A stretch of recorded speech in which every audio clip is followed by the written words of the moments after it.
Welcome everybody to look at the third film in the Critters box set, Critters 3 from 1991. Directed by Christine Peterson, who I've not seen anything else from before, and that's probably because we are getting quite into low budget territory with this, because this was not theatrically released like the prior two. And yeah, once again, a science fiction comedy horror, clocking in at 86 minutes long. So only Donkey Hopper and Terrence Mann return from either of the previous two films.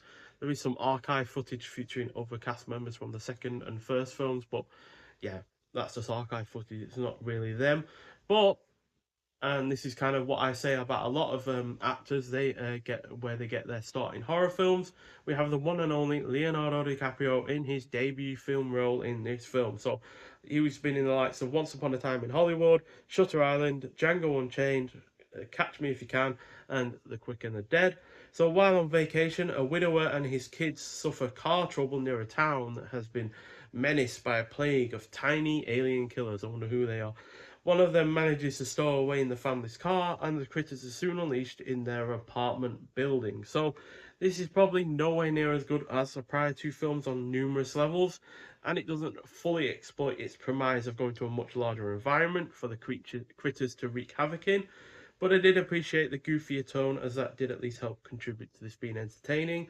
And in terms of what I mean, in terms of being in a larger environment, because we went from the farm in the first film to the town in the second film, so inevitably we're being told, as far as the poster is trying to indicate, that we're going to go to the city.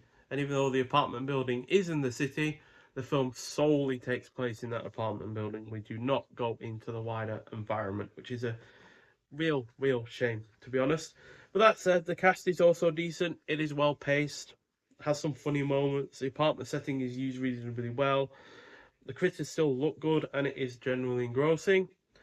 However, had this been more violent and actually used the city setting properly instead of just being set in that one building, this could have easily not just been a lot better, but perhaps the best in the series. However, the evidently smaller budget meant that was not going to be possible because yeah, the budget is quite clearly smaller than the previous two films. The critters still look great, which is clearly where a lot of the money has gone into, because they're the name of they're the whole point of these films. But yeah, that's pretty much where the only budget goes to be honest. Even when the apartment building inevitably gets set on fire, there's not really any action in that regard either. So yeah, the action's lesser and the budget is lesser than before. So there's the disc. And on the disc itself, we've got another high definition presentation on Blu-ray, original lossless stereo 2.0 and 5.1 audio options, optional English subtitles, as well as brand new audio commentary by film critics Matthew Buderix and Dave Wayne, archive audio commentary with producer Barry Opper and star Don Opper. You Are What They Eat, the making of Critters 3, archive featurette, trailer, promo, and finally an image gallery as well. So yeah, don't think there's as many. Yeah, we don't get an archive audio commentary with the director on this one, so not quite sure why. Maybe she just wasn't available, but regardless, that is one thing that this doesn't have over the second film, for instance, in terms of its extras. But still, a decent amount of extras. Oh yeah, we don't also get any.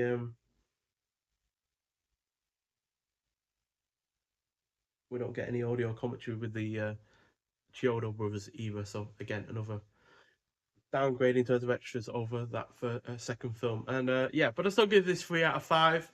Like I said, it's probably not as good as the first two films. Obviously, it's not as good as the first one. I've given it a lower rating, but yeah, some people do highly rate the second film, but I've given this the same rating as that film, even though I can see why some people wouldn't. And yeah, I can certainly see its flaws in comparison to that second effort. So yeah, it's a reasonable effort, but it does feel like a little bit of another decrease in quality, which has been the case for the other film as well over the first. So whether or not we're going to slide even further down in quality with the fourth film, we'll have to see.